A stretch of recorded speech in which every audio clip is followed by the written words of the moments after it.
इब्रानी विश्वासी सभक लेल पत्र। इब्रानी अध्याय 1। प्राचीन काल में परमेश्वर अपना सभक पूर्वज लोकनि सँ विभिन्न समय में आ विभिन्न प्रकार सँ अपन प्रवक्ता सब द्वारा बात कयलनि। मुदा आब एहि अंतिम समय में ओ अपना सब सँ बात कयने छथि अपन पुत्र द्वारा, जिनका ओ सब वस्तुक उत्तराधिकारी बनौलनि आ जिनका द्वारा संपूर्ण सृष्टिक रचना सेहो कयलनि। पुत्र परमेश्वरक महिमाक चमक छथि आ परमेश्वरक व्यक्तित्वक प्रतिरूप छथि। ओ मनुष्य के शुद्ध करबाक लेल पापक प्रायश्चित कऽ कऽ स्वर्ग में सर्वशक्तिमान परमेश्वरक दहिना कात बैसलाह।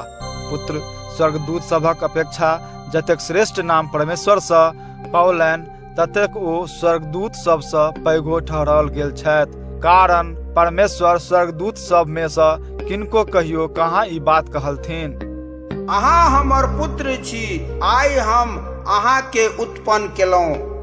आ ई जे हम ओकर पिता होयबाक आ ओ हमर पुत्र होयत। फेर परमेश्वर अपन प्रथम संतान के संसार में अनबाक समय में कहैत छथि, परमेश्वर सभक स्वर्गदूत हुनका दंडवत करथुन। स्वर्गदूत सभक विषय में परमेश्वर धर्मशास्त्र में कहैत छथि, परमेश्वर अपन स्वर्गदूत सबके बसात हैं, अपन सेवक सबके आगिक धधरा बनाबैत छथि। मुदा अपन पुत्र के ई कहैत छथि जे, हे परमेश्वर, अहाँ के सिंहासन युगान युग स्थिर रहत। अहाँ अपन राज न्याय सँ चलायब। अहाँ धार्मिकता सँ प्रेम आ अधर्म सँ घृणा करै छी। तो परमेश्वर अहाँ परमेश्वर हर्ष रूपी तेल सँ अहाँक अभिषेक करैत अहाँ के अपना संगी साथी सब सँ श्रेष्ठ ठहरौने छथि। परमेश्वर इहो कहैत छथिन जे, हे प्रभु, आरंभ में अहीं पृथ्वीक नींव रखलहुँ आ आकाश अहींक हाथक कारीगरी अछि। ओ सब नष्ट भऽ जात, मुदा अहाँ अटल छी। ओ सब वस्त्र जकाँ पुरान भऽ जात, अहाँ ओकरा सबके चदर जकाँ समटब। ओ सब वस्त्र जकाँ बदलि जात, मुदा अहाँ एके समान रहब। अहाँ कुमेरक कोनो अंत नहि अछि। मुदा परमेश्वर स्वर्गदूत सब में सँ किनको कहियो कहाँ ई बात कहलथिन जे, अहाँ हमर दहिना कात बैसू आ हम अहाँक शत्रु सबके अहाँक पैरक तर में कऽ देब। स्वर्गदूत सब तखन की छथि? ओ सब परमेश्वरक सेवा टहल करऽ वाला आत्मा सब छथि। हुनका सबके ओही लोक सभक सेवाक लेल पठाओल जाइत छनि जे सब उद्धार पयबाक उत्तराधिकारी बनैत अछि। इब्रानी अध्याय 2।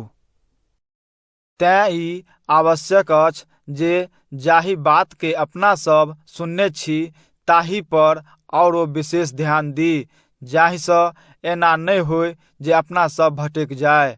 कारण जब स्वर्गदूतों सब द्वारा सुनाओल संवाद अटल रहल और प्रत्येक अपराधक लेल आ आज्ञा उल्लंघक लेल जँ उचित दंड भेटलैक, तऽ आब अपना सब जँ एहन उत्तम उद्धार के तुच्छ मानी तऽ कोना बाँचि सकब। एहि उद्धारक संबंध में सबसँ पहिने प्रभु अपने सुनौलनि और तकर बाद जे सब हुनका सँ सुनलनि से सब अपना सभक लेल एकर पुष्टि कयलनि। परमेश्वर सेहो प्रमाणित कयलनि जे ई बात सत्य अछि। ओ विभिन्न प्रकारक चिन्ह, चमत्कार आ सामर्थ्यक काज सब करैत और अपन इच्छाक अनुरूप पवित्र आत्माक वरदान सब बटैत एहि उद्धार के सत्य ठहरौलनि। परमेश्वर आबऽ वाला संसार के जकर चर्चा हम सब कऽ रहल छी तकरा स्वर्गदूत सभक अधीन नहि कयलनि, बल्कि धर्मशास्त्र में केओ एहि विषय में साक्षी दैत ई कहैत छथि जे, मनुष्य अछि कि जकर ध्यान अहाँ राखी, मनुष्य पुत्र की अछि जकर चिंता अहाँ करी। अहाँ ओकरा स्वर्गदूत सबसँ कनेक छोट बनेलहुँ, ओकरा महिमा आ आदरक मुकुट पहिरेलहुँ। और सब किछु ओकर पैरक नीचा ओकरा अधीन में कयलहुँ। परमेश्वर सब किछु ओकर अधीन में करबाक मतलब भेल जे कोनो वस्तु ओकरा अधीन से बाहर नहीं अछि, तैयो सब किछु ओकरा अधीन में से बात अपना सब एखन तक नहीं देखैत छी। मुदा अपना सब यीशु के देखैत छी जे स्वर्गदूत सबसँ कनेक छोट बनाओल गेल छलाह, जाहि सँ ओ परमेश्वरक कृपा सँ प्रत्येक मनुष्यक लेल मृत्युक अनुभव करैत आब हुनका महिमा आ आदरक मुकुट पहिराओल गेलनि से अपना सब देखैत छी, कारण ओ सभक लेल मृत्यु के भोगलनि। परमेश्वर जिनका लेल आ जिनका द्वारा सब वस्तुक रचना कयल गेल तिनका ई उचित छलनि जे बहुतो पुत्र सबके अपन महिमाक राज्य में अनबाक लेल ओ यीशु के जे ओकरा सभक उद्धारक बाट बनौनिहार छथि कष्ट भोगबाक पूर्ण बनबैत।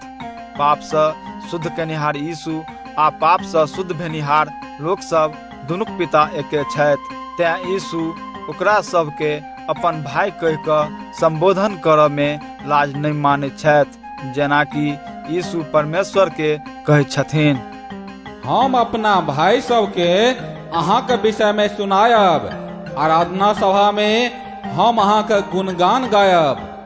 फेर ई हमहूँ हुनका पर भरोसा राखब आ इहो जे देख हम आ ओ बच्चा सब जकरा परमेश्वर हमरा देलनि अछि। जहिना ओ बच्चा सब रक्त मांसक होइत अछि तहिना यीशु सेहो मनुष्य बनलाह। ओ एहि लेल मनुष्य बनलाह जाहि सँ मृत्यु के भोगि कऽ ओ तकर शक्ति तोड़ि दैत जकरा हाथ में मृत्युक शक्ति छैक, अर्थात शैतान, आ तकरा सबके मुक्त करैत जे सब जीवन भरि मृत्युक डर सँ बंधन में पड़ल छल। कारण ई स्पष्ट अछि जे यीशु स्वर्गदूत सभक नहि बल्कि अब्राहमक वंशज सभक सहायता करैत छथि, तें ई आवश्यक छल जे सब बात में ओ अपन भाई सभक तुल्य बनैत जाहि सँ ओ परमेश्वरक सेवा में दयावान आ विश्वास योग्य महापुरोहित बनैत आ लोक सभक पापक प्रायश्चित कऽ सकैत। यीशु स्वयं कष्ट भोगलनि जखन शैतान द्वारा हुनका सँ परीक्षा लेल गेलनि आ तेओ आब ओकरा सभक सहायता कऽ सकैत छथि जे सब परीक्षा में पड़ल अछि। इब्रानी अध्याय 3।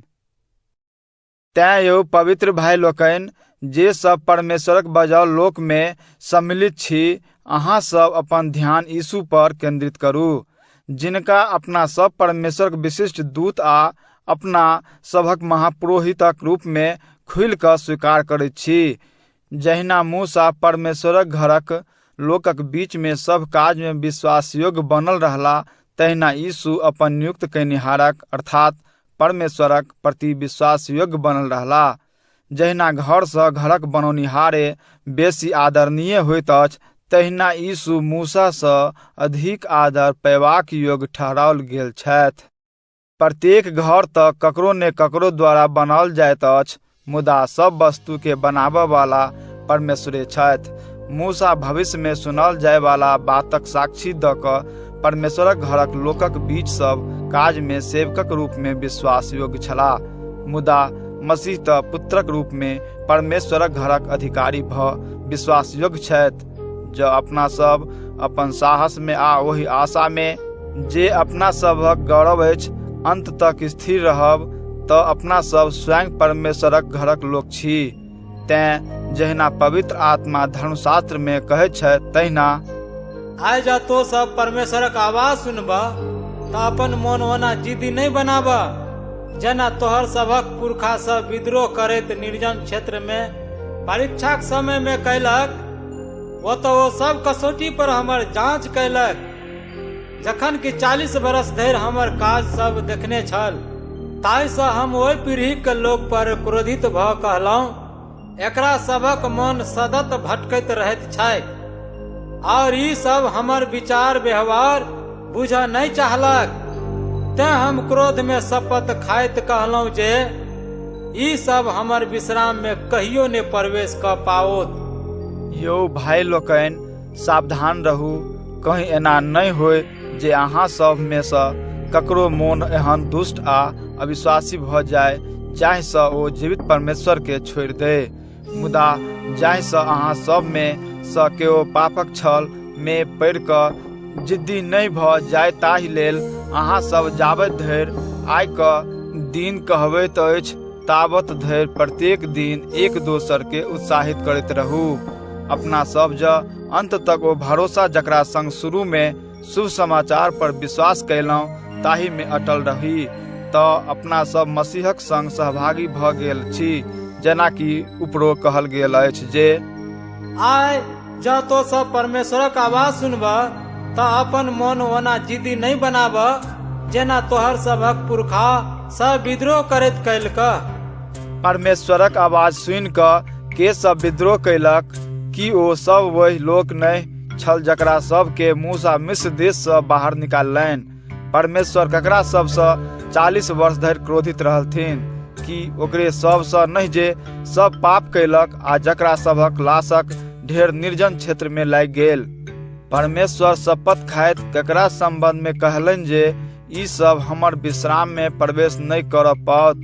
कि तकरे सबक संबंध में नहीं जे सब हुनकर आज्ञा नहीं मानलकनि? एही तरह अपना सब देखैत छी जे ओ सब अविश्वासक कारणे ओही स्थान में नहीं पहुँच सकल जतऽ ओकरा सबके विश्राम भेटतै। इब्रानी अध्याय 4। परमेश्वर अपना विश्राम में प्रवेश करैबाक वचन जे अपना लोक के देलनि से एखनो कायम अछि, तें अपना सब सावधान रही, कहीं एना नहीं होय जे अहाँ सब में सँ केओ एही सँ वंचित भ जाय। कारण जहिना ओकरा सबके शुभ समाचार सुनाओल गेल छलैक तहिना अपनो सबके सुनाओल गेल अछि, मुदा ओही सुनाओल वचन सँ ओकरा सबके कोनो लाभ नहीं भेलैक, कारण ओ सब सुनि कऽ तकरा विश्वासक संग स्वीकार नहीं कयलक। आब अपना सब विश्वास करबाक कारणे एही विश्राम में प्रवेश कयनिहार छी। अविश्वासी पूर्वज सबक संबंध में परमेश्वर ई कहलनि, तैं हम क्रोध में शपथ खाइत कहलहुँ जे ई सब हमर विश्राम में कहियो नहीं प्रवेश क पाओत। ओना तऽ विश्रामक व्यवस्था कयल गेल छल, कारण सृष्टिक रचनाक समय सँ हुनकर काज समाप्त भ गेल छनि। जेना कतौ धर्मशास्त्र में 7म दिनक विषय में हुनकर ई कथन छनि जे परमेश्वर 7म दिन अपन समस्त काज सँ विश्राम कयलनि। और फेर जेना ऊपर लिखल अछि ओ कहैत छथि, ई सब हमर विश्राम में कहियो नहीं प्रवेश क पाओत। जे सब पहिने शुभ समाचार सुनने छल से सब एही विश्राम में प्रवेश नहीं क सकल, कारण ओ सब आज्ञा नहीं मानलक। मुदा ई निश्चित अछि जे किछु लोक एही विश्राम में सहभागी होबे करत। तें परमेश्वर अपना विश्राम में सहभागी होबाक एक और समय निश्चित कयलनि, जकरा ओ आइ कहैत छथि, कारण ओ बहुत वर्ष बितला पर राजा दाऊद द्वारा ई कहैत छथि, जकर चर्चा उपरो कयल गेल अछि। आइ जँ तो सब परमेश्वरक आवाज सुनबा तऽ अपन मोन जिद्दी नहीं बनाबा। कारण जँ यहोशू द्वारा ओकरा सबके विश्राम भेटल रहतै तऽ परमेश्वर तकरा बाद फेर राजा दाऊद द्वारा दोसर दिनक चर्चा नहीं कयने रहतै। तें परमेश्वरक प्रजाक लेल परमेश्वरक 7म दिनक विश्राम जकाँ एकटा विशेष विश्राम एखनो बाकी अछि। कारण जे केओ परमेश्वरक विश्राम में प्रवेश कऽ लेने अछि सेहो अपन सब काज सँ विश्राम करैत अछि, जेना परमेश्वर अपना सब काज सँ कयलनि। तें अपनो सब वही विश्राम में सहभागी होबाक लेल प्रयत्नशील रही, जाहि सँ एना नहीं होय जे एकरो सब जकाँ आज्ञा नहीं मानबाक कारणे ककरो पतन भ जाय। कारण परमेश्वरक वचन जीवित आ फलदायक अछि आ कोनो दुधारी तलवारियो सँ तेज अछि। ओ प्राण आ आत्मा, जोड़ जोड़ आ हड्डीक भीतरक गुद्दी में छेद कऽ ओकरा अलग अलग कऽ दैत अछि और मोनक विचार आ भावनाक जांच करैत अछि। संपूर्ण सृष्टि में कोनो वस्तु परमेश्वरक दृष्टि सँ नुकायल नहीं अछि। जिनका लग अपना सबके अपन लेखा जोखा देबाक अछि, तिनका दृष्टि में सब वस्तु खुलल अछि, किछु झाँपल नहि अछि। अपना सबके जखन एतेक पैघ महापुरोहित छथि, अर्थात परमेश्वर पुत्र यीशु, जे आकाश के पार कऽ स्वर्ग में गेल छथि, तऽ अबैत जाउ आ जाहि विश्वास के खुलि कऽ स्वीकार करैत छी तकरा दृढ़ता से पकड़ने रही। किएक तऽ अपना सभक महापुरोहित एहन नहि छथि जे अपना सभक कमजोरी में अपना सभक संग सहानुभूति नहीं राखि सकैत। ओहो सब बात में अपने सब जकाँ शैतान द्वारा जांचल गेला, मुदा ओ पाप नहीं कयलनि। तैं अपना सब निर्भयतापूर्वक परमेश्वरक सिंहासन लग, जतऽ कृपा कयल जाइत अछि, ततऽ चलू, जाहिसँ अपना सब पर दया कयल जाय आ अपना सब ओ कृपा पाइब जे अपना सभक आवश्यकताक समय में सहायता करत। इब्रानी अध्याय 5। प्रत्येक महापुरोहित मनुष्य सब में सँ चुनल जाइत छथि और परमेश्वरक सामने मनुष्य सभक प्रतिनिधि हेबाक लेल नियुक्त कयल जाइत छथि, जाहिसँ ओ चढ़ौना आ पापक लेल प्रायश्चितक, ओ अज्ञानी आ भूलल भटकल लोक सभक संग नम्र व्यवहार कऽ सकैत छथि, कारण ओ स्वयं कमजोरी सब में ओझरायल छथि। हुनका तऽ लोके सभक लेल नहि बल्कि अपनो पापक लेल बलि चढ़ाबऽ पड़ैत छनि। महापुरोहितक गौरवपूर्ण पद केओ अपने सँ नहि लऽ सकैत अछि, परमेश्वर जिनका नियुक्त करथिन तिनके ई सम्मान देल जाइत अछि।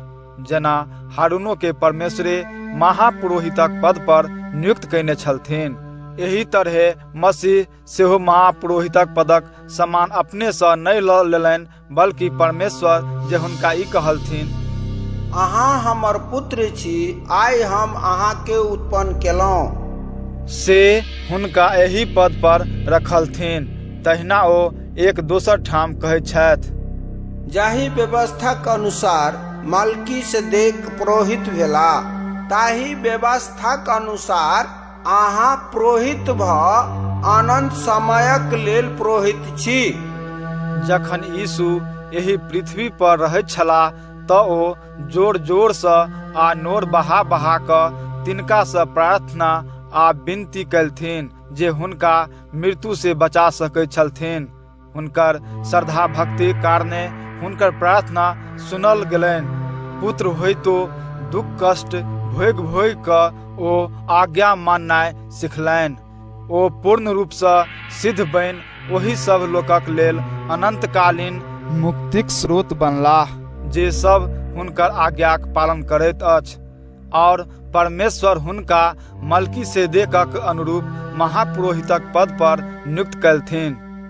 हमरा सबके एही विषय में बहुत किछु कहबाक अछि, मुदा तकरा बुझेनाइ कठिन अछि, कारण बुझऽ में अहाँ सब सुस्त छी।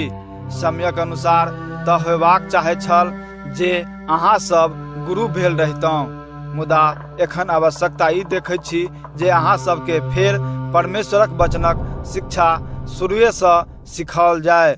अहाँ सभक लेल ठोस भोजनक नहि बल्कि दूधक आवश्यकता अछि। जे दूधे पीबैत अछि तकरा धार्मिकताक शिक्षाक ज्ञान नहि छैक, कारण ओ बच्चे अछि। मुदा ठोस भोजन अछि पैघ लोकक लेल, जे सब बुद्धि लगबैत अभ्यास द्वारा नीक अदला के चिन्ह में निपुण भऽ गेल अछि। इब्रानी अध्याय 6। तें अपना सब बचपना वाला बात छोड़ि मसीहक विषय में जे शुरू वाला शिक्षा अछि ताहि सँ आगा बढ़ी कऽ आब गहीर शिक्षा बुझनिहार बनी। अपना सब आब मृत्युक दिस लऽ जाय वाला कर्म सभक लेल पश्चाताप आ हृदय परिवर्तन कयनाइ, परमेश्वर पर विश्वास कयनाइ, बपतिस्मा सभक संबंध में शिक्षा, माथ पर हाथ राखि कऽ बड़ा विधि, मूल सभक जीव उठनाइ और अंतिम न्याय, ई सब शुरू वाला शिक्षा फेर नहीं दोहराबी। आ जब परमेश्वर होमऽ देता तो अपना सब एही सँ आगा बढ़बे करब, कारण जे केओ एक बेर इज्जत प्राप्त कयने अछि, स्वर्गीय वरदानक स्वाद पौने अछि, परमेश्वरक पवित्र आत्मा में सहभागी बनल अछि। परमेश्वरक वचन कतेक उत्तम और आबा वाला राज कतेक सामर्थी अछि, ताही बात सभक अनुभव कयने अछि।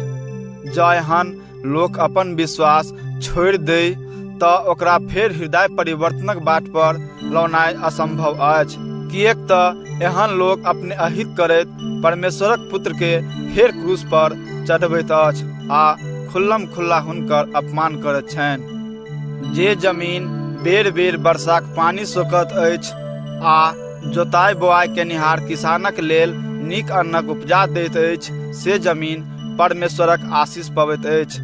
मुदा जे जमीन काँट कूस उपजबैत अछि, से जमीन बेकार अछि, ओ श्रापित होमय पर अछि और अंत में जराओल जायत। यो प्रिय मित्र लोकनि, हम सब एहन बात सब तऽ कयलहुँ, मुदा तैयो हमरा सबके अहाँ सभक विषय में एही सँ नीक बात अर्थात उद्धार सँ मिलऽ वाला बातक विश्वास अछि। किएक तऽ परमेश्वर अन्यायी नहि छथि जे ओ अहाँ सभक काज आ हुनक प्रति अहाँ सभक ओहि प्रेम के बिसरि जाथि जे प्रेम अहाँ सब हुनकर लोक सभक सेवा करैत देखौने छी, जे सेवा एखनो कऽ रहल छी। हमरा सभक हार्दिक इच्छा अछि जे अहाँ सब में सँ प्रत्येक गोटे एहिना प्रयत्नशील रही, जाहि सँ अहाँ सब पूरा विश्वासक संग अंत तक अपना आशा में स्थिर रही। आलसी नहीं हो, बल्कि ओहन लोक सब जकाँ बनू जे सब विश्वास आ धैर्य द्वारा ओही बात सभक उत्तराधिकारी बनैत अछि, जाहि बात सभक विषय में परमेश्वर वचन देलनि। अब्राहमक उदाहरण लिअ। परमेश्वर अब्राहम के वचन दैत समय में अपन नाम लऽ कऽ शपथ खयलनि, कारण हुनका सँ पैघ केओ नहि छल जकर नाम लऽ कऽ ओ शपथ खैतथ। ओ कहलथिन, निश्चय हम तोरा आशीष देब आ तोरा वंश के बहुत बढ़ेब। अब्राहम धैर्यपूर्वक प्रतीक्षा कयलनि आ ओ बात प्राप्त कयलनि जाहि संबंध में परमेश्वर वचन देने छलाह। लोक तऽ अपना सँ पैघ आदमीक नाम लऽ कऽ शपथ खाइत अछि। शपथ द्वारा कोनो बात पकिया बनाओल जाइत अछि आ सब विवाद समाप्त कयल जाइत अछि। तेँ जखन परमेश्वर अपन वचनक उत्तराधिकारी सभक लेल ई बात औरो स्पष्ट करऽ चाहलनि जे हुनकर उद्देश्य बदल नहीं सकैत अछि, तऽ ओ शपथो खयलनि। परमेश्वर दूटा अटल प्रमाण देलनि, वचन आ शपथ, जाहि में हुनका झूठा भेनाइ असंभव अछि। ओ ई एही लेल कयलनि जाहि सँ अपना सबके मजबूत प्रोत्साहन भेटे, अर्थात अपना सबके जे सब सामने में राखल आशाक प्राप्ति करबाक लेल हुनका शरण में दौड़ैत आयल छी। जहिना एक लंगर नाव के पानी में स्थिर रखैत अछि, तहिना ई आशा अपना सभक आत्मा के सुरक्षित आ स्थिर रखैत अछि। ई आशा अपना सबके पर्दाक भीतर स्वर्गिक परम पवित्र स्थान में लऽ जाइत अछि, जतऽ यीशु अपना सभक लेल अपना सब सँ पहिने प्रवेश कयने छथि। ओ मल्कीसेदेकक अनुरूप अनंत कालक लेल महापुरोहित बनि गेल छथि। इब्रानी अध्याय 7। ई मल्कीसेदेक सालेम नगरक राजा आ सर्वोच्च परमेश्वरक पुरोहित छलाह। अब्राहम जखन 4टा राजा सबके पराजित कऽ कऽ आबि रहल छलाह, तखन मल्कीसेदेक हुनका सँ भेंट कऽ आशीर्वाद देलथिन। और अब्राहम राजा सबसँ जे धन संपत्ति जीत कऽ अनने छलाह, ताहि में सँ 10म अंश मल्कीसेदेक के देलथिन। मल्कीसेदेकक नामक अर्थ अछि धार्मिकताक राजा। फेर सालेमक अर्थ अछि शांति। ते सालेमक राजा होयबाक कारणे हुनकर नामक अर्थ शांतिक राजा सेहो भेलनि। मल्कीसेदेकक माय बाबू आ पूर्वज सभक संबंध में किनको कोनो चर्चा नहीं अछि, आ ने हुनकर जन्म आ मृत्युक चर्चा अछि। ओ परमेश्वरक पुत्र जकाँ अनंत कालक लेल पुरोहित छथि। मल्कीसेदेक कतेक पैघ छलाह ताहि पर ध्यान करू। अपना सभक कुलपिता अब्राहमो जीति कऽ आनल संपत्ति में सँ हुनका 10म अंश देलथिन। लेवीक संतान सब में सँ जे सब पुरोहित बनैत अछि तेकरा सबके इस्राएली समाजक लोक अर्थात अपना भाई बंधु सबसँ 10म अंश लेबाक आज्ञा धर्म नियम में देल गेल छैक, जखन कि सब अब्राहमेक वंशज अछि। मुदा मल्कीसेदेक जे लेवी वंशक नहि छलाह से स्वयं अब्राहमसँ 10म अंश लेलनि आ अब्राहम के जिनका परमेश्वर अपना वचन देने छलाह आशीर्वाद देलथिन। ई निर्विवाद बात अछि जे आशीर्वाद देबऽ वाला व्यक्ति आशीर्वाद पाबऽ वाला व्यक्ति सँ पैघ होइत अछि। एक दिस मरऽ वाला मनुष्य अर्थात लेवी वंशज सब 10म अंश पबैत अछि, मुदा दोसर दिस वही 10म अंश पौलनि जिनका संबंध में साक्षी देल गेल अछि जे ओ जीवित छथि, अर्थात मल्कीसेदेक। एहिसँ इहो कहल जा सकैत अछि जे लेवी जकर संतान सब 10म अंश पबैत अछि सेहो अपन पूर्वज अब्राहमक माध्यमसँ 10म अंश देलक, कारण मल्कीसेदेक आ अब्राहमक भेंट जहिया भेलनि लेवी तहियो अपन पूर्वज अब्राहमक शरीर में उपस्थित छल। इस्राएली समाज के देल गेल धर्म नियम तऽ लेवी कुलक पुरोहित वाला व्यवस्था पर आधारित छल। तैं वही पुरोहित वाला व्यवस्था द्वारा जब लोक परमेश्वरक नजरि में धार्मिक ठहराओल जा सकैत छल तऽ अन्य प्रकारक पुरोहित अयबाक आवश्यकता किएक होइत जे लेवी कुलक हारूनक अनुरूप नहि बल्कि मल्कीसेदेकक अनुरूप छथि। जखन पुरोहित वाला व्यवस्था बदलि जाइत अछि तखन ई आवश्यक अछि जे धर्म नियम के सेहो बदलल जाय। अपना सभक प्रभु जिनका विषय में ई बात सब कहल गेल से एक दोसर कुलक छथि जाहि में सँ कहियो के ओ पुरोहितक रूप में बलि वेदी लग सेवा नहि कयलक, कारण ई स्पष्ट अछि जे हुनकर जन्म यहूदाक कुल में भेलनि और मूसा जखन पुरोहितक पदक विषय में लिखैत छलाह तऽ एहि कुलक कोनो चर्चा नहि कयलनि। ई बात आरो स्पष्ट भऽ जाइत अछि जखन अपना सब देखैत छी जे मल्कीसेदेकक अनुरूप दोसर पुरोहित ठाढ़ भेलाह जे कोनो वंशक्रम पर आधारित नियमक अनुसार नहि बल्कि अविनाशी जीवनक सामर्थ्यक आधार पर पुरोहित बनल छथि, कारण हुनका विषय में यह गवाही देल गेल अछि जे जहिया व्यवस्थाक अनुसार मल्कीसेदेक पुरोहित भेला ताहि व्यवस्थाक अनुसार अहाँ पुरोहित भऽ अनंत समयक लेल पुरोहित छी। एही तरहे पहिलुका नियम निर्बल आ अनुपयोगी होबाक कारणे रद्द कऽ देल गेल, कारण ओही धर्म नियम द्वारा केओ धार्मिक नहि भऽ सकैत छल और आब ओकरा बदला में ओही सँ नीक बात देल गेल अछि, अर्थात ओ आशा जकरा द्वारा अपना सब परमेश्वर लग अबैत छी। परमेश्वर बिनु शपथ खा कऽ पुरोहितक पद यीशु के नहि देलनि। आन पुरोहित सब बिनु शपथक नियुक्त कयल गेल, मुदा यीशु शपथक संग पुरोहित बनाओल गेला जखन परमेश्वर हुनका कहलथिन प्रभु शपथ खयने छथि आ अपन विचार सँ ओ फिरता नहि, अहाँ अनंत समयक लेल पुरोहित छी। एही शपथ द्वारा यीशु परमेश्वर आ लोकक बीच एक एहन नव संबंधक जमानत भेल छथि जे पहिल संबंध सँ श्रेष्ठ अछि। एतबे नहि वही पुरोहित सभक संख्या विशेष भेल, कारण मृत्यु ओकरा सबके स्थायी नहि रहऽ देलक, मुदा यीशु सदाकालक लेल जीवित छथि आ ते हुनकर पुरोहितक पद स्थायी छनि। निष्कर्ष ई जे सब यीशु द्वारा परमेश्वर लग अबैत अछि तकरा सभक पूरा उद्धार करऽ में यीशु सामर्थी छथि, कारण ओ ओकरा सभक पक्ष सँ निवेदन करबाक लेल सर्वदा जीवित छथि। एही तरहे अपना सबके जाहि प्रकारक महापुरोहितक आवश्यकता अछि यीशु ठीक ओहने महापुरोहित छथि। ओ पवित्र, निर्दोष, निष्कलंक छथि, पापी सबसँ अलग कयल और सर्वोच्च स्वर्ग में प्रतिष्ठित कयल गेल छथि। आन महापुरोहित सब जकाँ हुनका प्रतिदिन पहिने अपना पापक लेल तखन फेर लोक सभक पापक लेल बलि चढ़ाबऽ नहि पड़ैत छनि। ओ अपने के बलि चढ़ा कऽ एके बेर में सदा कालक लेल बलि चढ़ौलनि।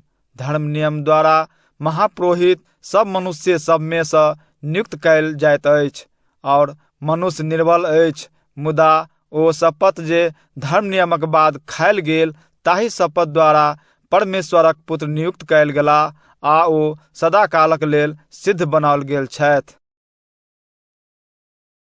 इब्रानी अध्याय 8। हमरा सभक कहबाक अर्थ ई अछि जे अपना सभक एहन महापुरोहित छथि जे स्वर्ग में महान परमेश्वरक सिंहासनक दहिना कात बैसलाह। ओ ओही पवित्र स्थान में अर्थात वास्तविक मिलाप मंडप में सेवा करैत छथि, जकरा मनुष्य नहि बल्कि प्रभु ठाढ़ कयलनि। प्रत्येक महापुरोहित एहि लेल नियुक्त कयल जाइत छथि जे ओ चढ़ौना आ बलिदान सब चढ़बथि। ते ई आवश्यक छल जे अपनो सभक एहि महापुरोहित लग चढ़ेबाक लेल किछु होय। जँ ओ पृथ्वी पर रहतैथ तऽ ओ पुरोहित होबे नहि करतैथ, कारण धर्म नियमक अनुसार चढ़ौना चढ़ेबाक लेल पुरोहित सब छथिए। ओ सब एहन पवित्र स्थान में सेवा करैत छथि जे स्वर्ग महक पवित्र स्थानक प्रतिरूप आ छाया मात्र अछि। कारण मूसा जखन मिलाप मंडप बनेबाक लेल तैयार छलाह तखन परमेश्वर हुनका आज्ञा देलथिन जे सावधान रह, हम जे किछु तोरा पहाड़ पर देखौने छियो तो तही नमूनक अनुसार सब किछु बनबिह। जे सेवा काज ओ पुरोहित सब करैत छथि ताहि सँ यीशुक सेवा काज अधिक श्रेष्ठ अछि। जहिना ई नव संबंध जे परमेश्वर यीशुक माध्यम सँ अपना लोकक संग स्थापित कयने छथि से पुरान वाला सँ श्रेष्ठ अछि, और श्रेष्ठ बात सभक विषय में देल गेल वचन पर आधारित अछि। पहिल संबंध में जँ कोनो त्रुटि नहि रहैत तऽ नव संबंध स्थापित करबाक आवश्यकता की होइत। मुदा परमेश्वर अपन लोक पर दोष लगबैत ई कहलनि, प्रभु कहै छथि जे देख, ओ समय आबि रहल अछि जहिया हम इस्राएलक और यहूदाक वंश के वचन दऽ के ओकरा सभक संग एक नव संबंध स्थापित करब।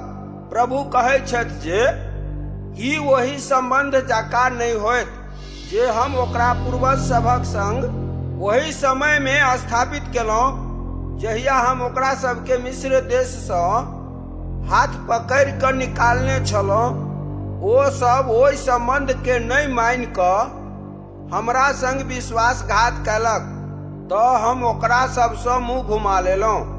प्रभु आगा कहैत छथि, आबऽ वाला समय में इस्राएलक वंशक संग हम वचन दऽ के जे विशेष संबंध स्थापित करब से ई अछि, हम अपन नियम सब ओकरा सभक मन में राखि देबै आ ओकरा सभक हृदय पर लिख देबै। हम ओकरा सभक परमेश्वर रहबै आ ओ सब हमर लोक रहत। तखन एकर आवश्यकता नहीं रहत जे केओ अपना पड़ोसी के सिखाबै वा अपना भाई के कहे जे प्रभु के चिन्हू, कियक तऽ छोट सँ पैघ धरि सब केओ हमरा चिन्हत। हम ओकरा सभक अपराध क्षमा कऽ देबै और ओकरा सभक पापक स्मरण फेर कहियो नहीं करब। परमेश्वर एहि संबंध के नव कहि कऽ पहिलुका स्थापित संबंध के पुरान ठहरौलनि, और जे पुरान अछि आ काजक नहि रहल से लुप्त होमऽ पर अछि। इब्रानी अध्याय 9। पहिलुका संबंध जे परमेश्वर अपना लोकक संग स्थापित कयने छलाह ताहि में आराधनाक विषय में नियम सब छल, और आराधनाक लेल पृथ्वी पर एक पवित्र स्थान छल।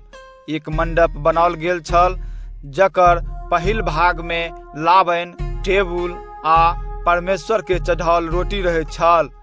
ई भाग पवित्र स्थान कहबैत छल। मंडपक ओ भाग जे दोसर पर्दाक पाछा छल से परम पवित्र स्थान कहबैत छल। ओही भागक समान ई सब छल। सोनक वेदी जाहि पर धूप जराओल जाइत छल आ संबंध साक्षीक संदूक जाहि पर चारू भाग सोनक पत्तर चढ़ल गेल छल। एहि संदूक में सोनक बर्तन जाहि में मन्ना वाला रोटी छल, हारूनक लाठी जाहि में एक बेर पात निकलि गेल छल, आ पाथरक दुनू संबंधक साक्षीक पाटी जाहि पर परमेश्वर सँ देल गेल 10 आज्ञा अंकित छल, ई सब वस्तु रहैत छल। संदूक पर 2टा एहन स्वर्गदूतक प्रतिमा छल जाहि स्वर्गदूत के करूब कहल जाइत छनि, जे परमेश्वरक महिमामय उपस्थितिक प्रतीक छथि। ओहि प्रतिमा सभक पैक संदूकक झाँप जकरा प्रायश्चितिक आसन कहल जाइत छल तकरा ऊपर फलकल रहैत छल। मुदा एहि सब बातक विस्तार सँ चर्चा कयनाइ एखन संभव नहि अछि। ई सब वस्तु एहि तरहे अपन अपन जगह पर राखल गेल छल। ओहि समय सँ पुरोहित सब अपन सेवा काज करबाक लेल मंडपक पहिल भाग में नियमित रूप से जाइत छलाह। मुदा मंडपक भीतरका भाग में महापुरोहितेटा एसगरे आ सेहो साल में एके बेर प्रवेश करैत छलाह, आ ओहो बिनु खून लऽ कऽ नहि जाइत छलाह, जकरा ओ अपना लेल आ लोकक अनजान में कयल गेल पापक प्रायश्चितक लेल चढ़बैत छलाह। एहि सँ परमेश्वरक पवित्र आत्मा ई देखबैत छलाह जे जाबत तक मंडपक पहिल भागक व्यवस्था कायम छल ताबत तक परम पवित्र स्थानक मार्ग नहि खुजि गेल छल। ई एखुनका समयक लेल एकटा दृष्टांत अछि जे स्पष्ट देखबैत अछि जे ई चढ़ौना आ पशु बलि सब जे चढ़ाओल जाइत अछि से आराधना के निहारक विवेकक दोष नहि हटा सकैत अछि, कारण ई सब खयनाइ पीनाइ और नहेनाइ धोनाइ विभिन्न विधि सबसँ संबंधित मात्र शारीरिक नियम सब अछि, जे तहिए तक लागू छल जहिया तक परमेश्वर नव व्यवस्था स्थापित नहि करैत। मुदा मसीह आबऽ वाला नीक बात सभक महापुरोहित भऽ कऽ जहिया प्रगट भेलाह तहिया ओ एक एहन मंडप दऽ कऽ गेलाह जे पूर्णका सँ नीक आ पूर्ण अछि, आ जे मनुष्यक बनल नहि अछि, अर्थात एहि सृष्टिक नहि अछि। एहि मंडप बाटे जा कऽ ओ परम पवित्र स्थान में प्रवेश कयलनि। ओ प्रवेश कयलनि छागर आ बाछाक खून लऽ कऽ नहि, बल्कि अपन खून लऽ कऽ। ओ अपना सभक लेल अनंतकालीन छुटकारा प्राप्त कऽ सदाक लेल एके बेर प्रवेश कयलनि। पुरान व्यवस्थाक अनुसार छागर आ साढ़क खून आ जराओल बाछीक छाउर छिटला सँ अशुद्ध भेल आदमी शारीरिक रूप सँ शुद्ध भऽ जाइत छल। जखन ओ बात अछि तऽ ओहि सँ कतेक बढ़ि कऽ मसीह जे सनातन पवित्र आत्माक माध्यम से अपना के निष्कलंक बलिक रूप में परमेश्वर के अर्पित कयलनि, तिनकर खून अपना सभक मोन के किएक नहि शुद्ध करत, जाहि सँ मृत्यु में लऽ जाय वाला कर्म सबसँ मुक्त भऽ कऽ अपना सब जीवित परमेश्वरक सेवा करी। एहि प्रकारे मसीह आब परमेश्वर आ हुनकर लोकक बीच एक नव संबंध स्थापित करैत छथि, जाहि सँ परमेश्वर द्वारा बजाओल गेल लोक सब परमेश्वरक देल वचनक अनुसार अनंत काल तक रहऽ वाला बातक उत्तराधिकारी बने। ई एहि आधार पर भेल जे पहिल संबंधक समय में कयल गेल लोकक अपराध सभक दंड भोगि कऽ मसीह ओकरा सभक छुटकाराक मूल्य में अपन जान देलनि। मृत्युक बाद अपन संपत्ति कोना बाँटल जाय से स्पष्ट करबाक लेल कतेक लोक वसीयतनामा लिखैत अछि। वसीयतनामा लिखऽ वाला आदमीक मृत्यु प्रमाणित करब जरूरी अछि, कारण ओकर मृत्युक बादे वसीयतनामा मान्य होइत छैक। जाबत तक वसीयतनामा लिखऽ वाला जीवित अछि ताबत तक ओ लागू नहि होइत अछि। तें परमेश्वर आ हुनकर लोकक बीच जे पहिलुका संबंध छल सेहो बिनु खून बहौने स्थापित नहि भेल। जखन मूसा सब लोक के धर्म नियमक सब आज्ञा सुना चुकला तखन ओ एक जूफा गाछक झाड़ू आ लाल ऊन लऽ कऽ बाछा आ छागर सभक खून पानिक संग मिला कऽ धर्म नियमक ग्रंथ आ लोक सब पर छीट देलनि। एना करैत ओ कहलथिन, यही खून द्वारा परमेश्वर अहाँ सभक संग विशेष संबंध स्थापित करैत छथि, जाहि संबंधक नियम सब मनबाक आज्ञा देने छथि। एही तरह मूसा मिलाप मंडप आ ओही में धार्मिक विधि के लेल प्रयोग होमय वाला सब सामान पर खून छिटलनि। धर्म नियमक आज्ञा के अनुसार प्रायः सब वस्तु खून द्वारा शुद्ध कैल जाइत अछि और बिनु खून बहौने पापक क्षमा अछि नहि। ई आवश्यक छल जे ओ सब वस्तु जे स्वर्ग मेहक वस्तुक प्रतिरूप मात्र छल से एहन बलिदान द्वारा शुद्ध कयल जाय, मुदा वास्तविक स्वर्गिक वस्तुक लेल एही सँ उत्तम बलिदान जरूरी छल। कारण मसीह कोनो हाथक बनल पवित्र स्थान जे वास्तविक पवित्र स्थानक प्रतिरूप मात्र अछि ताहि में प्रवेश नहि कयलनि, नहि ओ स्वर्ग में प्रवेश कयलनि, जाहि सँ आब अपना सभक पक्ष सँ परमेश्वरक सामने उपस्थित होइत। और ओ स्वर्ग में एही लेल प्रवेश नहि कयलनि जे बेर बेर अपना के चढ़बैत, जेना आन पुरोहित सब प्रति वर्ष अपन खून लऽ कऽ नहि पशुक खून लऽ कऽ परम पवित्र स्थान में प्रवेश करैत छथि। जँ एना रहैत तऽ मसीह के सृष्टिक आरंभ सँ लऽ कऽ एखन धरि बेर बेर दुख भोगऽ पड़ल रहितनि, मुदा से नहि, आब युगक अंत होमऽ पर ओ एके बेर अयलाह, जाहि सँ अपना के बलिदान कऽ कऽ लोकक पाप के मिटबैत। जहिना ई निश्चित कयल गेल अछि जे मनुष्य एके बेर मरै आ तकरा बाद ओकर न्याय कयल जायक, तहिना बहुतो लोकक पाप उठेबाक लेल मसीहो एके बेर बलिदान भऽ गेलाह। आब ओ दोसरो बेर औताह, मुदा पाप उठेबाक लेल नहि, बल्कि ताहि लोक सभक मुक्ति दियबाक लेल जे सब उत्सुकता सँ हुनकर बाट ताकि रहल अछि। इब्रानी अध्याय 10। धर्म नियम में जे भेटैत अछि से आबऽ वाला नीक बात सभक वास्तविक स्वरूप नहि, बल्कि तकर छाया मात्र अछि। तें धर्म नियमक व्यवस्था साले साल चढ़ाओल जाय वाला एके तरहक बलिदान सब द्वारा आराधना करऽ वाला सबके सिद्ध नहि कऽ सकैत अछि। जँ से बात होइत तऽ की ओ बलिदान सब बंद नहि भऽ गेल रहैत, आराधना केनिहार सब एके बेर में शुद्ध भऽ गेल रहैत, आ ओकरा सभक विवेक फेर ओकरा सबके दोषी नहि ठहरबैत रहितैक। मुदा ठीक एकर विपरीत होइत अछि। एही बलिदान सब द्वारा प्रतिवर्ष पाप सभक स्मरण दियाओल जाइत अछि, किएक तऽ ई असंभव अछि जे साँढ़ आ छागरक खून पाप के मिटाबै। तें मसीह संसार में अयबाक समय में परमेश्वर के कहलथिन, अहाँ बलि आ चढ़ौना नहि चाहैत छलहुँ, बल्कि अहाँ हमरा लेल एक शरीर तैयार कयलहुँ। अहाँ होम बलि आ पाप बलि सँ प्रसन्न नहि छलहुँ। तखन हम कहलहुँ जे हे परमेश्वर, जहिना धर्मशास्त्र में हमरा संबंध में लिखल अछि, तहिना हम अहाँके इच्छा पूरा करबाक लेल आयल छी। ऊपर कहल बात में मसीहक कथन छनि जे अहाँ ने बलिदान, ने चढ़ौना, ने होम बलि आ ने पाप बलि चाहलहुँ, और ने वही सबसँ प्रसन्न छलहुँ। जखन कि धर्म नियमक अनुसार ओ सब चढ़ाओल जाइत छल, ओ फेर आगाँ कहैत छथि जे देखू, हम अहाँके इच्छा पूरा करबाक लेल आयल छी। एही तरहे ओ पहिल व्यवस्था के समाप्त कयलनि, जाहि सँ दोसर के स्थापित करैत, और परमेश्वरक ओहि इच्छा द्वारा अपना सब यीशु मसीहक शरीरक बलिदान सँ जे सदा कालक लेल एके बेर संपन्न भेल, पवित्र कयल गेल छी।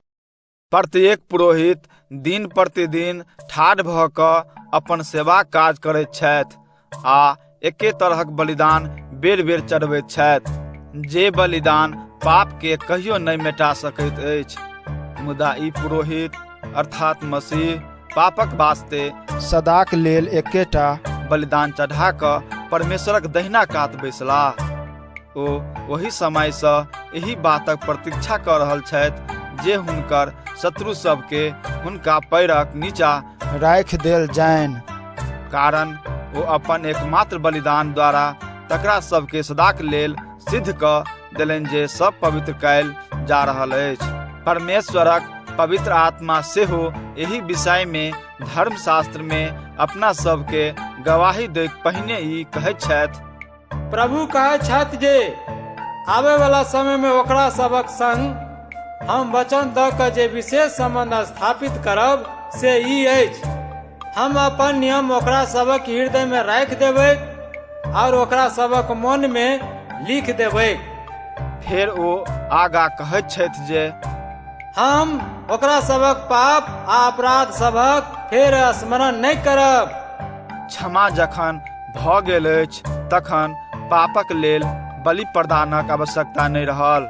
एहि कारणे यौ भाई लोकनि, यीशु खून द्वारा अपना सबके सोझे परम पवित्र स्थान में निडर भऽ कऽ जेबाक साहस अछि, कारण ओ अपना शरीरक बलिदान द्वारा अपना सभक लेल वही पर्दा बाटे नव आ जीवित रास्ता खोलि देलनि। संगे अपना सभक एहन महान पुरोहित छथि जे परमेश्वरक घरक अधिकारी छथि। तें आउ निष्कपट मोन सँ पूर्ण विश्वास आ भरोसाक संग परमेश्वर लग चली, ई जानि जे हृदय पर मसीहक खून छिटल गेला सँ अपना सभक भीतरी मोन सब दोष सँ शुद्ध भऽ गेल अछि आ शरीर शुद्ध पानी सँ साफ भऽ गेल अछि। अपना सब जाहि आशा पर खुलि कऽ विश्वास रखने छी ताहि आशा के दृढ़ता से पकड़ने रही, कारण जे अपना सबके वचन देने छथि से विश्वास योग्य छथि। प्रेम आ भलायक काज करऽ में अपना सब एक दोसर के कोना प्रेरित कऽ सकी ताहि पर ध्यान राखी। अपना सब एक संग जमा भेनाइ नहि छोड़ी जेना कि किछु लोकक आदत अछि, बल्कि एक दोसर के प्रोत्साहित करैत रही, विशेष कऽ आब जखन देखैत छी जे ओ दिन लगचिया गेल अछि जहिया यीशु फेर औताह। कारण जँ अपना सब सत्यक ज्ञान प्राप्त कयलाक बादो जानि बुझि कऽ पाप करैत रहब तऽ फेर पापक प्रायश्चितक लेल कोनो बलिदान बाँचल नहि रहल, बल्कि एतबे बाँचल रहल जे अपना सब भयभीत भऽ न्यायक प्रतीक्षा आ वही भीषण आगिक प्रतीक्षा करी जे परमेश्वरक विरोधी सबके भस्म कऽ देत। जे केओ मूसा द्वारा देल गेल धर्म नियमक उल्लंघन करैत छल तकरा 2 वा 3 लोकक गवाही सँ बिना कोनो दया देखौने मृत्यु दंड दऽ देल जाइत छल। आब सोचू, जे केओ परमेश्वरक पुत्रक अनादर कयने अछि, जे केओ वही खून के जाहि द्वारा परमेश्वर आ हुनकर लोकक बीच नव संबंध स्थापित कयल गेल आ जाहि खून द्वारा ओ स्वयं पवित्र कयल गेल तकरा तुच्छ बुझने अछि, आ जे केओ परमेश्वरक दयावान पवित्र आत्मा के अपमानित कयने अछि तकरा तुच्छ बुझने अछि, आ जे केओ परमेश्वरक दयावान पवित्र आत्मा के अपमानित कयने अछि तकरा की होइतैक। एहन लोक औरो कतेक भयंकर दंड भोगबाक योग्य भेल, कारण अपना सब तिनका चिन्हैत छियनि जे ई कहलनि, बदला लेब हमरे काज अछि, हम ही प्रतिफल देब। और फेर इहो जे प्रभु अपन लोकक न्याय करता। जीवित परमेश्वरक हाथ में पड़नाइ भयंकर बात अछि। बीतल समयक स्मरण करू जहिया इज्जत प्राप्त कयलाक बाद अहाँ सब महाकष्टक संघर्ष में स्थिर रहलहुँ। कहियो कहियो अहाँ सब निंदा आ अत्याचार द्वारा लोकक सम्मुख तमाशा बनलहुँ, और कहियो कहियो ओहने संकट में पड़ल लोक के देखी अहाँ सब स्वेच्छा सँ हुनका सबके संग देलहुँ। अहाँ सब जहल में राखल गेल लोकक संग सहानुभूति रखलहुँ, और अहाँ सबक धन संपत्ति जखन लूटि लेल गेल तऽ तकरा खुशी सँ बर्दाश्त कयलहुँ, कारण अहाँ सबके बुझल छल जे अहाँ सब लग एही सँ नीक और टिकऽ वाला संपत्ति अछि। तें अपन साहस नहि छोड़ू, कारण एकर प्रतिफल बहुत पैघ होयत।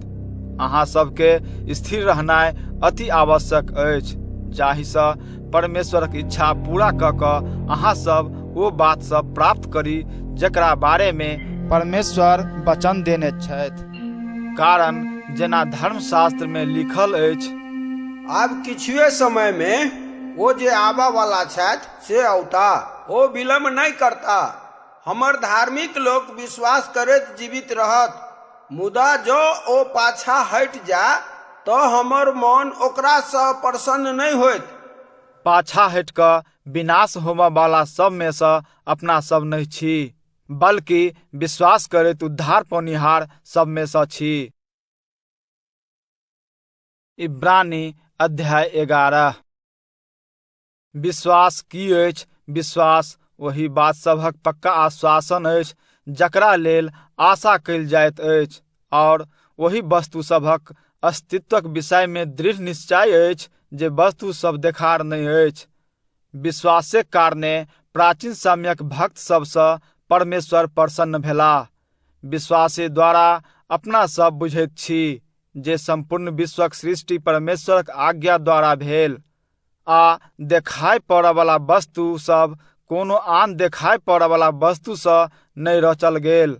विश्वासक कारणे हाबिल अपना भाई काइन सँ नीक बलिदान परमेश्वर के चढ़ौलनि। विश्वासक कारणे हुनका एक धार्मिक पुरुषक रूप में सम्मान भेटलनि। जखन परमेश्वर हुनका चढ़ौना स्वीकार कयलनि, हाबिल मरल होइतो अपन विश्वास द्वारा आइयो विश्वासक संबंध में एक आवाज छथि।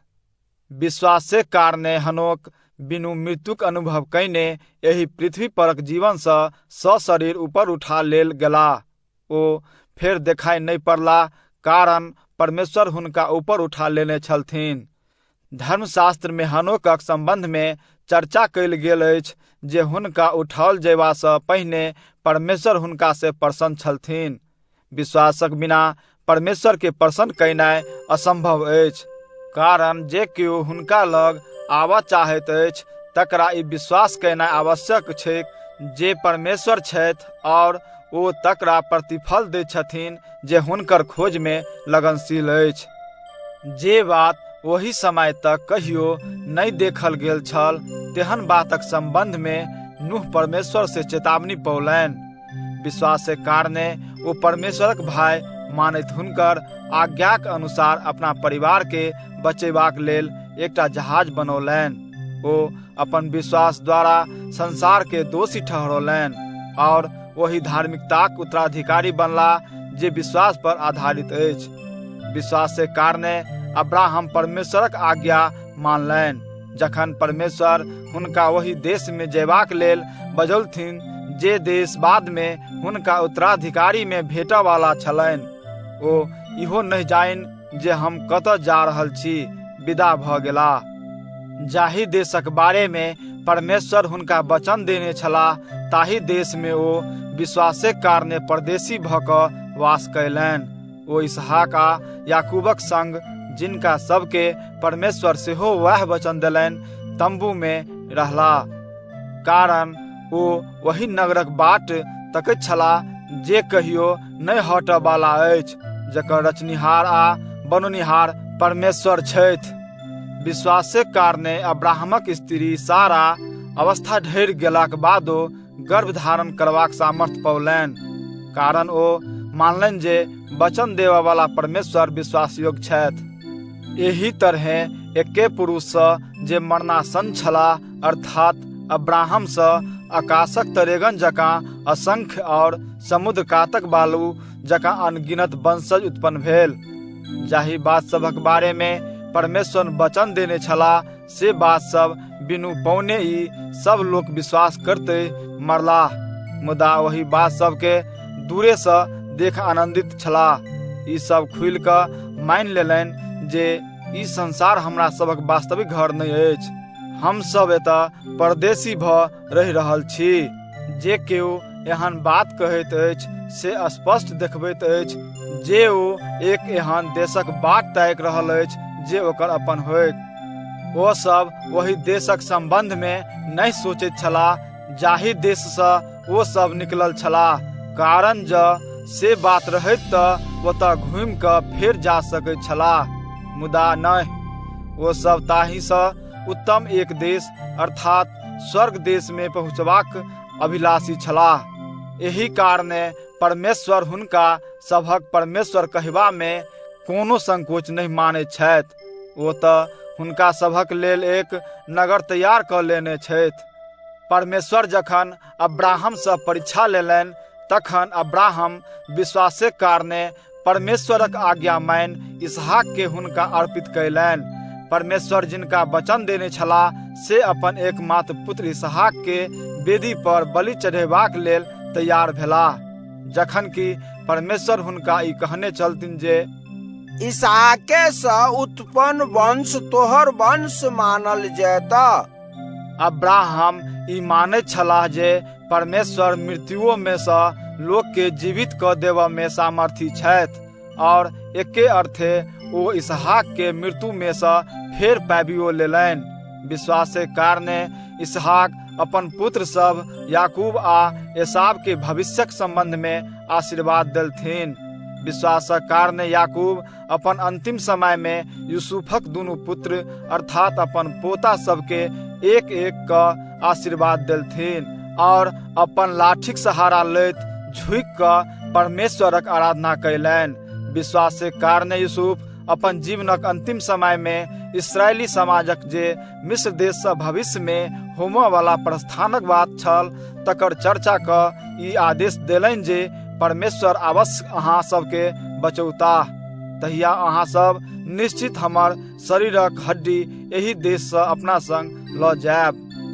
विश्वासक कारणे जखन मूसाक जन्म भेलनि तखन हुनकर माय बाबू ई देख जे ई एक विशेष बच्चा अछि राजाक आज्ञा सँ भयभीत नहि भऽ कऽ हुनका 3 मास धरि नुका कऽ रखलनि। विश्वासक कारणे मूसा नमहर भेला पर राजा फरोक नाइत कहब स्वीकार नहि कयलनि। ओ पापक क्षणिक सुख भोगबाक बदला में परमेश्वरक प्रजाक संग अत्याचार सहनाय चुनलनि। ओ मिस्र देशक संपूर्ण धन संपत्तिक अपेक्षा आबऽ वाला उद्धारकर्ता मसीहक लेल निंदा सहब अधिक बहुमूल्य बुझलनि, कारण हुनकर नजर भविष्य में भेटऽ वाला इनाम पर टिकल रहनि। राजाक क्रोध सँ भयभीत नहि भऽ ओ विश्वासक कारणे मिस्र देश छोड़ि देलनि। जेना ओ अदृश्य परमेश्वर के देखैत होइत तेना दृढ़ बनल रहलाह। विश्वासक कारणे ओ फसह पाबनि स्थापित कयलनि और केबारक चौकैठ पर खून लगौलनि, जाहिसँ जेठ संतान के विनाश करऽ वाला दूत इस्राएली सब पर अपन हाथ नहीं बढ़बैत। विश्वासक कारणे इस्राएली सब लाल सागर के तेना पार कयलक जेना ओ सूखल भूमि होय। मुदा जखन मिस्री लोक ओहिना करऽ चाहलक तऽ ओ सब लाल सागरक पानी में डूबि कऽ मरि गेल। विश्वासक कारणे यरीहो नगर के चारू कात सँ घेरऽ वाला देवाल ढहि गेल जखन इस्राएली लोक सब 7 दिन धरि ओकर परिक्रमा कयलक। विश्वासक कारणे राहाब नामक बेस्या परमेश्वरक आज्ञा नहि मानऽ वाला यरीहो नगरक अन्य लोक सभक संग नष्ट नहि कयल गेलीह, कारण ओ इस्राएली भेदिया सबके दुश्मन नहीं मानि स्वागत सत्कार कयलनि। एही सँ बेसी हम और की कहू, गिदोन, बराक, सिमसोन, इप्ताह, दाऊद, समुएल आ परमेश्वरक प्रवक्ता सभक चर्चा करबाक एखन समय नहि अछि। ई सब विश्वासे द्वारा राज्य सबके अपन अधीन कयलनि, न्यायक संग शासन कयलनि। ओ बात सब प्राप्त कयलनि जाहि बातक संबंध में परमेश्वर वचन देने छलाह। ई सब सिंह सभक मुंह बंद कऽ धधकैत आगि के मिझा कऽ आ तरुआरिक धार सँ बचि कऽ सुरक्षित रहलाह। ई सब निर्बलता में बलवंत कयल गेलाह और युद्ध में सामर्थी भऽ आन आन देशक सेना सबके भगौलनि। स्त्रीगण सब अपन प्रिय लोक के मृत्यु सँ फेर जीवित पौलनि। किछु लोक बचाओल जयबाक बात अस्वीकार कऽ यातना पूर्ण मृत्यु सहब चललनि, जाहि सँ एहि पृथ्वी पर जीवन सँ उत्तम जीवनक लेल जियाओल जाय। परीक्षा सहित किछु लोक के उपहासक पात्र बनऽ पड़ल, कोराक मारि खाय पड़ल और जंजीर सँ बन्हा कऽ जहल में रहऽ पड़ल। किछु लोक के पत्थर बाहि कऽ मारल गेलनि, किछु के आरी सँ चीर कऽ दू फाँक कऽ देल गेलनि, किछु लोक के तरवारी से वध कयल गेलनि, किछु लोक गरीबी, अत्याचार आ दुर्व्यवहार सहित भेड़ा और बकरीक छाल ओढ़ने घुमैत छलाह। संसार हुनका सभक जोगरक नहि छल। हुनका सबके निर्जन क्षेत्र में, पहाड़ पर, गुफा में और खदिया में शरण लेबऽ पड़लनि। विश्वासक कारणे एही सब लोक सँ परमेश्वर प्रसन्न भेला, मुदा तैयो हिनका सबके ओ बात सब नहीं भेटलनि जाहि संबंध में परमेश्वर वचन देने छलथिन। कारण परमेश्वर अपना सभक लेल एही सँ उत्तम एक योजना बनौने छलाह, आ से ई अछि जे मात्र अपना सभक संग हुनका सबके पूर्ण सिद्धता भेटतनि। इब्रानी अध्याय 12।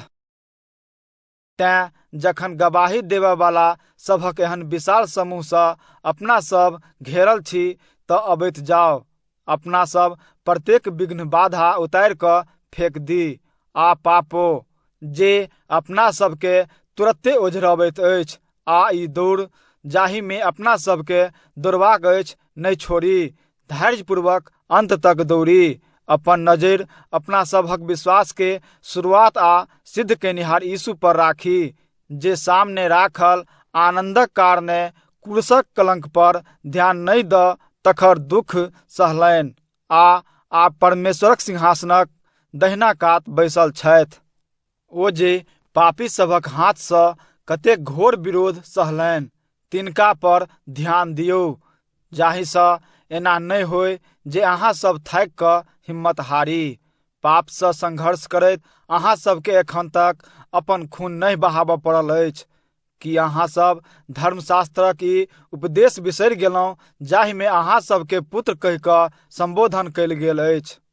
हे हमर पुत्र, प्रभु के सजा के तुच्छ नहीं माना, और जखन ओ तोरा कोनो गलती देखा कऽ डांटैत छथुन तऽ हिम्मत नहीं हारा, कारण जकरा सँ प्रभु प्रेम करैत छथि तकरा ओ सजाय दऽ कऽ सुधारैत छथिन, जकरा ओ पुत्र मानै छथि तकरा ओ कोड़ा लगाबै छथिन।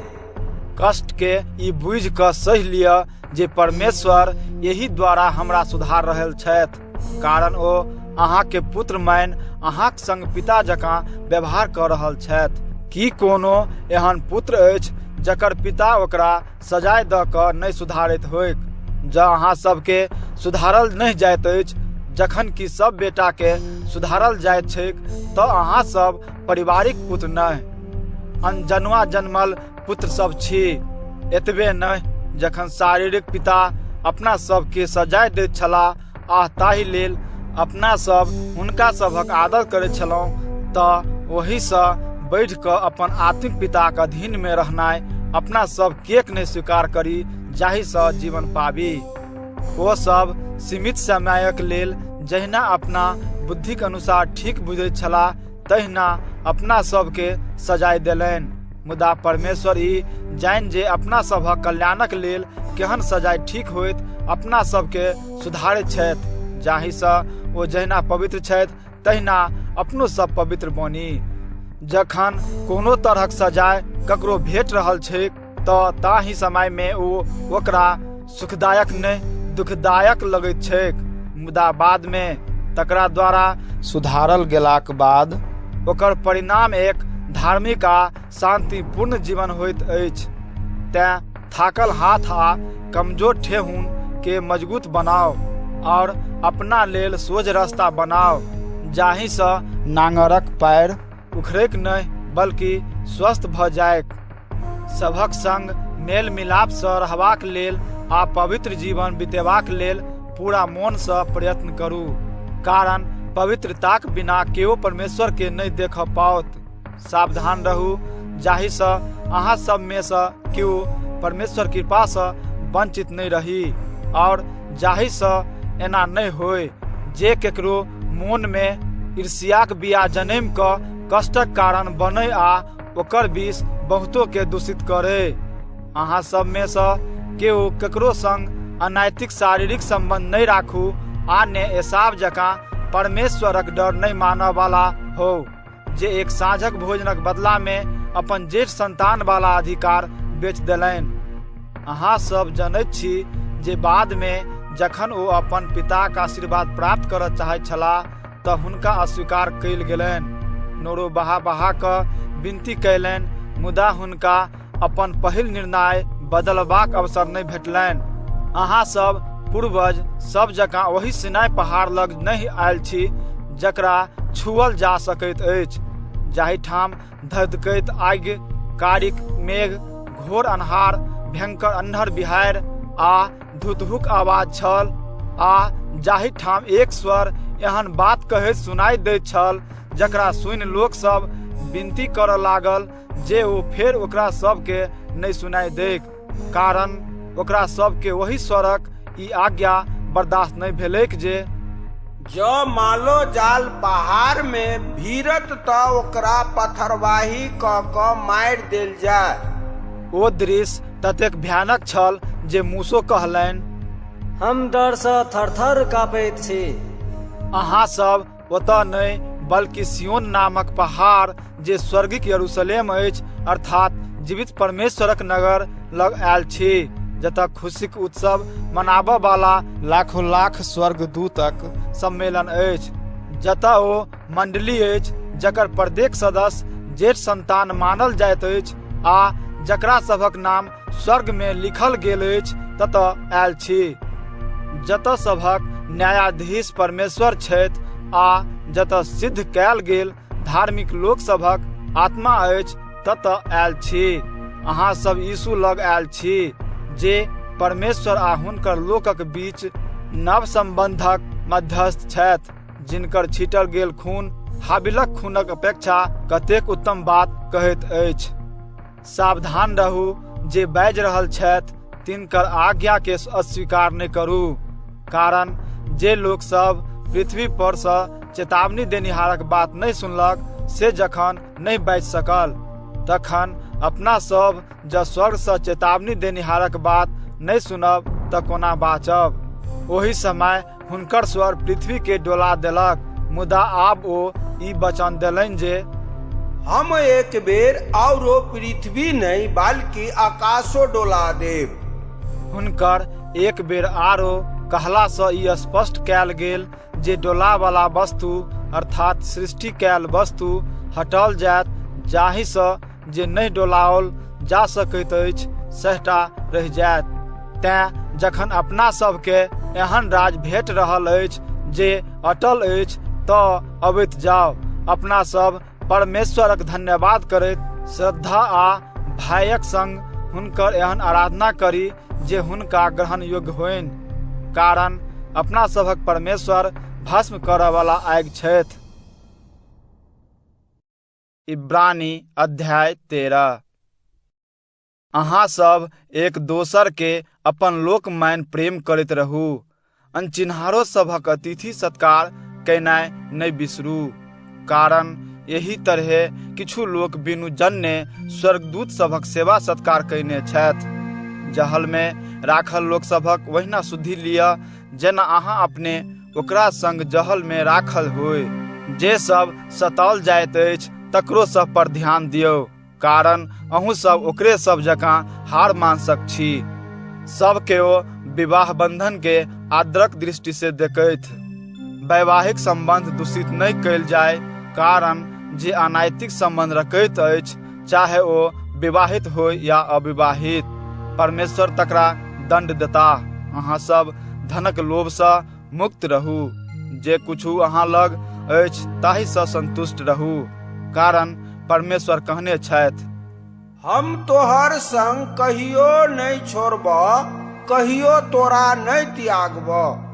तेँ अपना सब साहसक संग कहैत छी, प्रभु हमर सहायता केनिहार छथि, हम कोनो बात सँ नहीं डराब, मनुष्य हमरा करत की।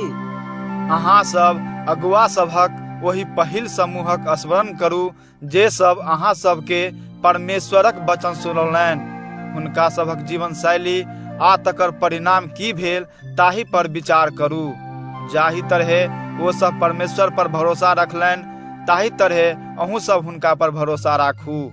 यीशु मसीह काल्हि, आइ आ अनंत काल तक एक समान छथि। अनेक प्रकारक विचित्र शिक्षाक फेरी में नहीं पड़ू। नीक ई अछि जे अपना सब अपन हृदय के परमेश्वरक कृपा से बलगर बनाबी, नहीं कि खान पान संबंधी नियम सबसँ, किएक तऽ ओहन नियम मानय वाला लोक सबके कहियो ओहिसँ कोनो लाभ नहीं होइत छैक। अपना सबके एक वेदी अछि जाहि पर एहन बलि चढ़ाओल गेल छथि जाहि में भाग लेबाक अधिकार तकरा सबके नहीं छैक जे सब एखनो मूसाक धर्म नियम मानि मिलाप मंडप में सेवा काज करैत अछि। महापुरोहित बलि पशु सभक खून पापक प्रायश्चितक लेल परम पवित्र स्थान में लऽ जाइत छथि, मुदा ओहि पशु सभक लाश बस्ती सँ बाहर जराओल जाइत अछि। तहिना यीशु सेहो अपना खून द्वारा लोक सबके पवित्र करबाक लेल नगरक छहरदेवाली सँ बाहरे दुख भोगलनि। तैं अपनो सब हुनका संग कयल गेल अपमान अपना पर स्वीकार कऽ कऽ हुनका लग मानू बस्ती से बाहर चली, कारण एहि पृथ्वी पर अपना सभक कोनो अस्थायी नगर नहीं अछि, बल्कि अपना सब ओहि नगरक बाट तकैत छी जे भविष्य में आबय वाला अछि। तैं अपना सब यीशुक माध्यम सँ परमेश्वर के स्तुति बलिदान सतत चढ़बैत रही, अर्थात मुँह सँ हुनकर नामक गुणगान रूपी चढ़ौना, आ तकरा संग अहाँ सब भलायक काज कयनाइ आ अपन चीज वस्तु सँ दोसराक सहायता केनाइ नहीं बिसरू, कारण एहन बलिदान सँ परमेश्वर प्रसन्न होइत छथि। अहाँ सब अपन अगुआ सभक आज्ञा मानू आ हुनका सभक अधीन में रहू, कारण अहाँ सभक लेल लेखा देबऽ पड़तनि से जानि हुनका सबके दिन राति अहाँ सभक आत्मिक कल्याणक चिंता रहैत छनि। हुनका सभक अधीन में रहू जाहि सँ ओ सब अपन कर्तव्य आनंदक संग पूरा कऽ सकथि, नहीं कि दुखक संग, किएक तऽ ओहि सँ अहाँ सबके कोनो लाभ नहीं होइत। हमरा सभक लेल प्रार्थना करैत रहू, कारण हम सब अपन मोन शुद्ध बुझैत छी। हम सब हर बात में वह करऽ चाहैत छी जे सही अछि। हम जल्दिए अहाँ सभक बीच फेर आबि सकी, ताहि लेल प्रार्थना करबाक लेल हम विशेष रूप सँ आग्रह करैत छी। शांति देबऽ वाला परमेश्वर अहाँ सबके सब प्रकारक नीक गुण सँ संपन्न करैत, जाहि सँ अहाँ सब हुनकर इच्छा पूरा कऽ सकियनि।